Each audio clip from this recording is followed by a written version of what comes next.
Welcome back to the show, everybody. We got a good episode for everybody today. Wow. Yeah, On me. okay. There, Yeah, you go. All right, yeah. So we're going to start off the show. We're going to talk about, are we in a stock market bubble? What are your thoughts, Chris? I don't know that it's a stock market bubble, but I think we are seeing something manifest now that is clearly going to burst. That being said, the stock market's the easiest thing to point to. You're talking about the S&P hitting all-time highs, the Mag 7 all-time highs. You got a lot of things in the stock market that seem to be at unprecedented numbers. And to me, whenever I see that, it's concerning. Right. So let's first get into what is an economic bubble, right? Simply put, it is when prices of assets like real estate or stocks rise so fast beyond their actual value, and when it's driven by excessive speculation, right? And why do they call it a bubble? Because I've never seen a bubble that lasts forever. It suggests that it's going to burst, right? Unless you're a Kardashian, yeah. What do you mean? You know, those bubbles stay around until they are artificially deflated, I guess.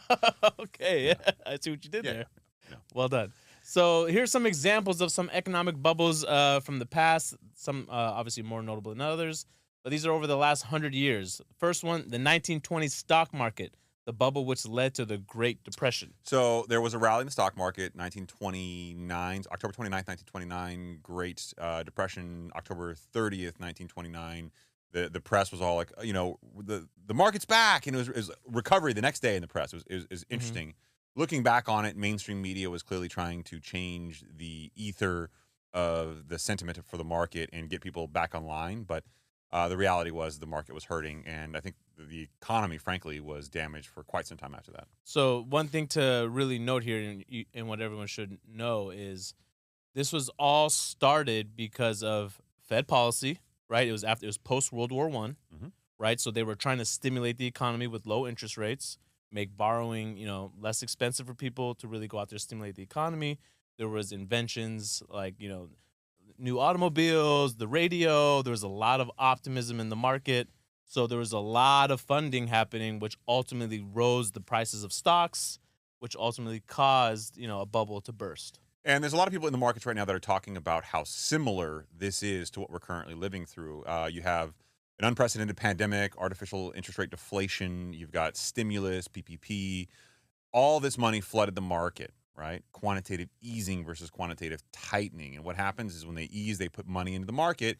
And we had people have tons of savings, unprecedented levels of savings as a result of all these things. And some people were actually making more money on an unemployment with stimulus than they were at their normal wage jobs. And that's not to discredit people who have different jobs and different positions in life, but certainly it led to an influx of cash and capital in the markets, and people spent it. Now, that money is all gone now, but the economic impact, the change that we made with all this free-flowing money had a very similar effect. You've got a stock market at all-time highs right now. You've got the Mag 7 leading the way, and we'll get to the dot-com bubble next, where there's some corollaries there as well. Right. I think the problem for most people when they think about bubbles is they tend to think about the last one they lived through. And right now, that is the Great Recession, which was a housing bubble.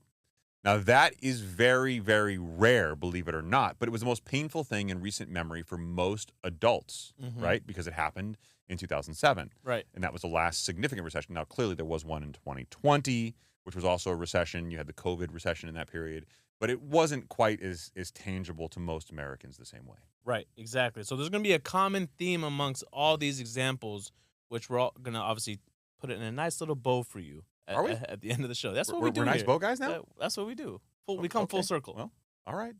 So next up was the dot-com bubble that Chris just alluded to in the late 1990s, early 2000s, right? It was the rise of the internet, a lot of startups that came up. I think the most notable one was, pets.com. That one was online pet supplies, yeah. right? There was actually another one that, what was it? It was Webvan. Okay, this was an online grocery company that's like basically Instacart now, but it just failed back then. I bet the former founders are like, fuck, man. We're too early, We were man. this close. We were this close. We were 20 years too early, man. Right? So, again, in this example of the dot-com bubble, there's a lot of optimism, right? Something new came around, like the internet. So there was a lot of speculation. A lot of venture capitalist firms were heavily funding all these tech startups, right? And Not too dissimilar from what we're seeing now with the Mag 7 and AI. AI is boosting everybody's stock price. Ooh, AI is going to improve things. Oh, you have AI? Let's talk about AI. if a company has an earnings call, or if they're giving out some forward guidance, they're all dropping AI. It's like they've been coached to say AI like 100 times on the call. And if you don't, it's like you're asked out. And the worst part about it is you can tell when people are throwing out like buzzwords about AI, but not actually understanding the technology and the implications to a significant level. Mm-hmm. I do use AI a lot, and I can tell you most people who say they're expecting it to change their business are full of shit and are not actually using it. Yeah, exactly. So you can see, right, how if there are venture capitalist firms that are going to be heavily funding these tech startups or these companies, right, Mm-hmm. when they get infused with all this capital, right, it allows better like growth strategies, a lot of marketing plans, and they can really grow. And you can see how obviously when venture capitalist firms are funding these companies, their optimism leads to other people's optimisms that really influences everyone's behavior. Mm-hmm. So you can see how companies continue to rise and grow. And then here's the other problem with this too. Just like any other market, venture capitalist firms are constantly outbidding one another. So they're driving the prices up. Yeah, so basically, for those of you who aren't ingratiated in the market, they typically do Series A, Series B, Series C, and whatnot until they eventually go public. And the rounds of financing, the capital they're able to bring in from venture capital, the money they're able to bring in, sets a valuation. And the more money you bring in, the higher your underlying valuation. So a lot of these companies will get a Series A, an initial funding round. They'll get a Series B, a larger funding round because the progress they made at the Series A until then. Usually it's a lot of the same early stage investors in the Series A. And they get more and more stock with more and more money in this company, but it signals to the market, okay, hey, here's a benchmark for how valuable this is. And what they do is they go, okay, let's say a similarly situated company, what's their trading multiple? What are they looking like? How do you compare this company to that company in its funding round? Basically suggests that it's got an asset valuation of X or of Y. And then eventually when it goes public or somebody buys them, everybody who put money in a venture capital firm gets paid, so long as obviously it's successful. Now, there's a lot of them that are not successful. That's why they have very diverse and big books. But when they are successful, it is a huge turn of money for these guys. It's a big deal. So it's a big money business, but that business can ramp up these values in companies because people expect there to be so much more value coming on the horizon because all these big names are in them. Absolutely. Not too dissimilar from what we're seeing in the market now. Everybody's behind the Magnificent Seven. Mm-hmm. Everybody's talking about NVIDIA, right? Everybody's talking about how these companies are going to change the landscape.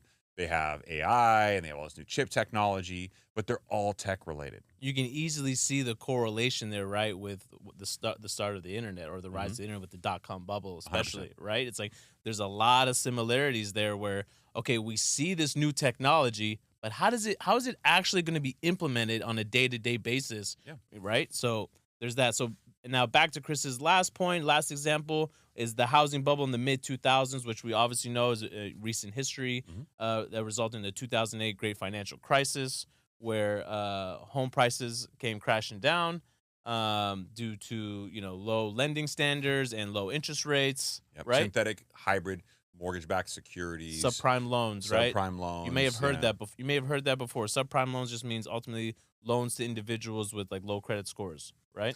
Yeah, and a lot of the things, it's interesting to see what the banking ecosystem is kind of living through now. Basically, up until just recently, the only thing that really took banks and lenders down were loans that went bad, right? Mm-hmm. You made bad loans, people didn't pay you back, then you had all these defaults you had to cover because these people weren't paying you back. That was the biggest risk to institutions that made loans. Well, now, the biggest risk is not loans going bad because a lot of these lenders learn from their bad behavior. And there was a Dodd-Frank Act, which came out with the ability to repay rule. So banks got really, really tight. It's a very different landscape when you try to get a loan today than it was back then. Right. It was a lot easier back then. You could literally sign a document with stated income saying, I earn X, give me this money. I'll make the payment. Right. And I guess people were going out there and constantly buying all these properties because there was a level of optimism, right? That's the recurring theme here. There's a level of optimism that home prices are going to continue to go up. Everything's going to be fine. Nothing's going to go wrong. Yep. Right. And ultimately what happened? Foreclosure started to go on the rise. Next thing you know, 2.9 million homes came online, meaning they were foreclosed on and they had to be sold, right? when there's that much supply that comes online at once, the values start to come down. For a reference point, right now, currently, there's only 1.6 million homes listed for sale. So whatever number of homes that were listed for sale at the time, add an additional 2.9 million on top of that. Yeah. That drove the prices down. And it was a big pivot. But I think a lot of people go, okay, Chris, we have housing at an all-time high. There's all sorts of things, and we'll get into some of that data later on in the show. But is this a housing bubble? And I've always said no. But don't make the mistake of thinking that Dave Ramsey logic is the normalized logic. Oh, housing prices are going to go up every year for the next 5 years. That is not a good thing, and it should not happen. And we're going to talk about the shelter component to inflation, which is a big part of tonight's conversation, because you'll figure out when we go through the analytics that if shelter does not come down, you have a fundamental problem that is going to be catastrophic for the markets, the stock market and the real estate market. Do I think there's going to be a housing bubble crash? No. Do I think there's a bubble here brewing? Yes, I do. But it remains to be seen what will be the catalyst and what will be the first thing to explode. Now, if any bubble explodes, it typically has reverberating effects into other markets, right? If there's a housing market crash, the stock market takes a hit. If there's a stock market crash, the housing market takes a hit. So these things aren't necessarily mutually exclusive, but we typically refer to them in the past looking backwards as the initial catalyst. In the 1920s, stock market crash. Right? The dot-com bubble was also a stock market crash. Right. The housing bubble was not really a stock market crash. It was a housing crash, but there were certainly implications and a lot of bank failures along the way. Right. And it's been well documented, and you could just, fact check us and go back and look it up, that the stock market right now is being propped up by the Magnificent Seven. Okay? And if that anticipated growth through AI doesn't come to fruition, right? And there is real overvaluation right now with all these companies. Keep in mind, if that's the case, during a time where the Fed is actively trying to slow down the economy. Yeah. Okay? Like in those other examples, they were not actively trying to slow down the economy, right? Yeah. They were actually trying to stimulate the economy through that process, which increased all those values, right? Right now, they've been actively. So why there's still all this optimism out there? You got stock market at all-time highs, but buy now, pay later services are also booming.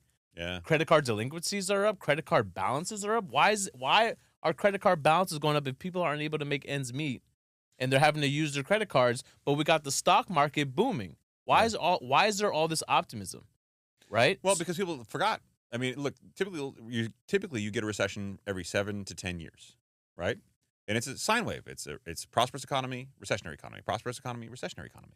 Well, we haven't had one in double that now. It has been over 14 years since the last recessionary economy. But it's almost 20 years now. Right. So 7 to 10 years times 2, 20 years, you're looking at a scenario where this is getting to the point where people are literally coming into adulthood. They grew up, they started working in their first job, let's say 18. Almost 20 years later, they're 38. They're going like, fuck this, I'm good. I've lived through this economy. I've lived through economies. I know what